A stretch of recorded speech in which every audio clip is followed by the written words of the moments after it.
वर्ष 2014-15 से वर्ष 2023-24 की अवधि में सकल घरेलू उत्पाद की वार्षिक चक्रवृद्धि दर स्थिर मूल्यों पर 6.1% रही है,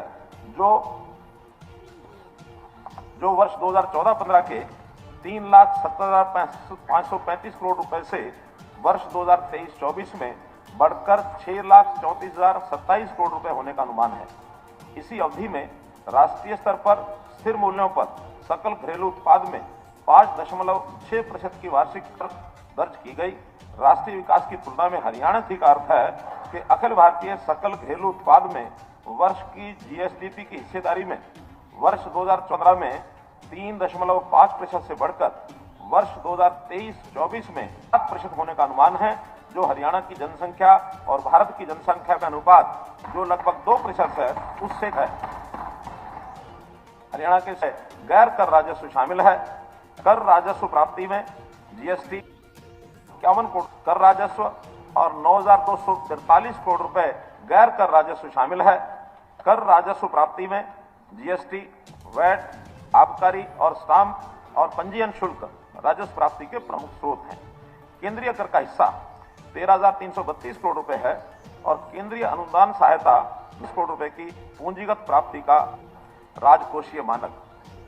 माननीय अध्यक्ष महोदय, मुझे खुशी हो रही है प्राप्ति का। माननीय अध्यक्ष महोदय, मुझे इस सम्मानित सदस्य को यह बताते हुए बड़ी खुशी हो रही है कि हम हमेशा राजकोषीय मानकों को विवेकपूर्ण मानकों के अंदर बनाए रखने में सफल रहे हैं। संशोधित अनुमान 2023-24 में राजकोषीय घाटे को जीएसडीपी के 3% की जो परमिटेड सीमा है उसके मुकाबले जीएसडीपी के 2.8% पर सीमित किया गया है। मैं घरेलू उत्पाद के 2.77% राजकोषीय घाटे का प्रस्ताव करता हूं, जो कि 3% की जो हमारी अनुमेय सीमा है उसके अंदर सीमित है। सकल ऋण स्टॉक को भी हम निर्धारित सीमा में रखने में सफल हुए हैं। संशोधित अनुमान 2023-24 में ऋण सकल राज्य घरेलू उत्पाद का अनुपात 26% है, जो कि 33.1% के नॉर्म्स में निर्धारित सीमा में है। वर्ष 24-25 के लिए ऋण स्टॉक सकल राज्य घरेलू उत्पाद का 26.15% अनुमानित है, जो 32.8% के निर्धारित मानदंडों से काफी कम है। हम राजकोषीय विवेकशीलता अपनाना जारी रखें नहीं सोच रखा है, लेकिन बजट के बिंदु इस वक्त कार्य पर 80 करोड़ 40 लाख रुपए की राशि खर्च की गई है। वर्ष 2024-25 में गंभीर रूप से लवणीय व जल भराव वाली 62,000 एकड़ भूमि का सुधार करने का लक्ष्य निर्धारित किया गया है। मुझे आशा है कि हरियाणा जल संसाधन प्राधिकरण द्वारा चिन्हित बेकार और जल भराव वाली भूमि का अगले 3 वर्षों में सुधार किया जाएगा और खेती के लिए उपलब्ध कराया जाएगा। उर्वरकों और कीटनाशकों के छिड़काव में किसान ड्रोन का बढ़ावा देने के लिए हमने दृश्य के माध्यम से ड्रोन संचालन के लिए 500 युवा किसानों को प्रशिक्षण प्रदान करने की प्रक्रिया शुरू की है। 100 किसानों को ये प्रशिक्षण दिया जा चुका है। पराली जलाने की रोकथाम, प्रदूषण को कम करने में भी किसानों की सहायता करने के लिए 11,007 फसल अवशेष मशीनें वितरित की हैं। प्रतिवर्ष 1,000 रुपए की प्रोत्साहन राशि प्रति एकड़ दी जा रही है। 14 लाख एकड़ के प्रबंधन के लिए 1,56,000 किसानों को पंजीकरण कराया। 23-24 के दौरान 139 करोड़ रुपए की प्रोत्साहन राशि किसानों को। पराली जलाने के मामले 67% कम होकर 2303 हो गए हैं। हरियाणा बागवानी फसलों के लिए भी भावांतर भरपाई योजना के अंतर्गत 21 फलों और सब्जियों की फसलों को भावांतर भरपाई योजना में शामिल किया गया है। वर्ष 23-24 के दौरान 41 करोड़ रुपए की प्रोत्साहन राशि प्रदान की गई है। मैं संग्रह, संरक्षण, थीम पार्क, शैक्षिक प्रशिक्षण, जन्म प्लाज्म के लिए और स्थानीय आबादी के लिए प्रमुख आकर्षण कार्य करने के लिए राज्य में 6 स्थानों पर 6 बोटानिकल गार्डन विकसित करने का प्रस्ताव करता हूँ। 3 नए उत्कृष्टता केंद्र स्थापित किए जाएंगे। इसमें पंचकुला में कटाई उपरांत प्रबंधन के लिए, हांसी में स्वच्छ रोपण सामग्री के लिए, चीका में वर्टिकल फार्मिंग के लिए केंद्र स्थापित किए जाएंगे। माननीय अध्यक्ष महोदय, देश के 2.1% दुधारू पशु हरियाणा के हैं। देश के दूध उत्पादन में राज्य का योगदान 5.19% है। राज्य का प्रति व्यक्ति प्रतिदिन दूध उपलब्धता तो राष्ट्रीय ग्राम का लगभग 2.5 को उनके घर द्वार पर पशु चिकित्सा मोबाइल पशु चिकित्सा इकाइयों के लिए अनुबंध किया है और उनकी सेवाएं शीघ्र शुरू होने की उम्मीद है। मुझे आशा है कि ये सेवाएं पशुधन मालिकों के लिए बहुत लाभदायक सिद्ध होंगी।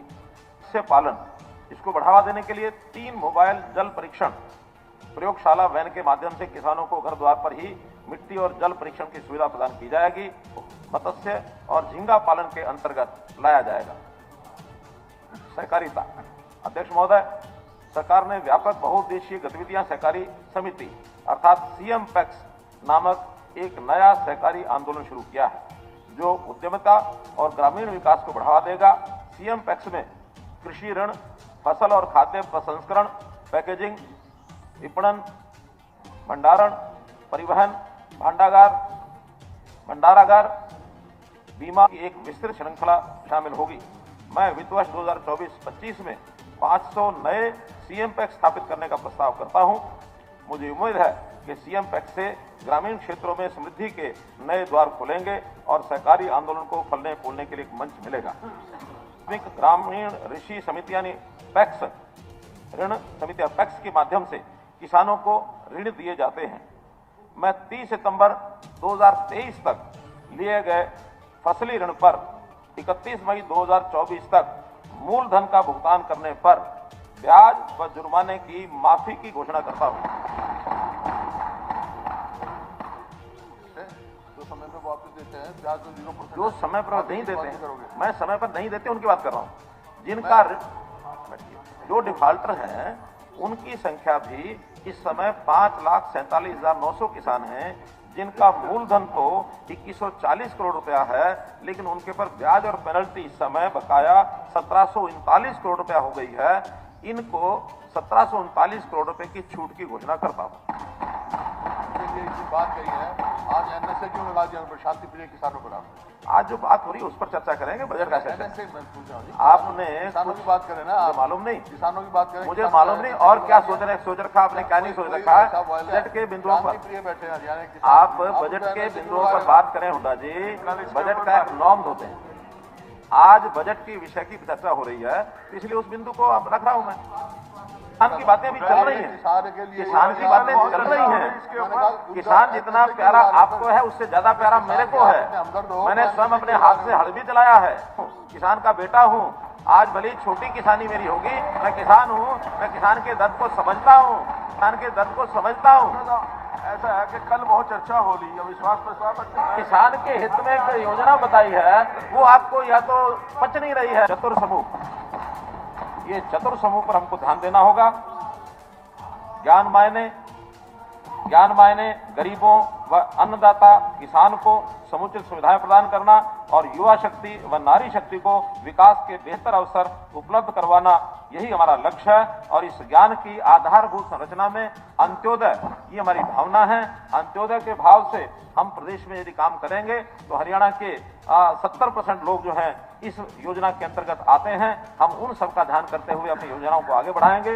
माननीय अध्यक्ष महोदय, रिवाइज जो इसका एस्टीमेट 6,032 करोड़ रुपए था और अभी 24-25 में बजट एस्टीमेट वो 6,389 करोड़ रुपया है। तो इस प्रकार ये लगभग 5% की वृद्धि है। नहीं, मैं बता रहा हूं ना, आप लिख लें।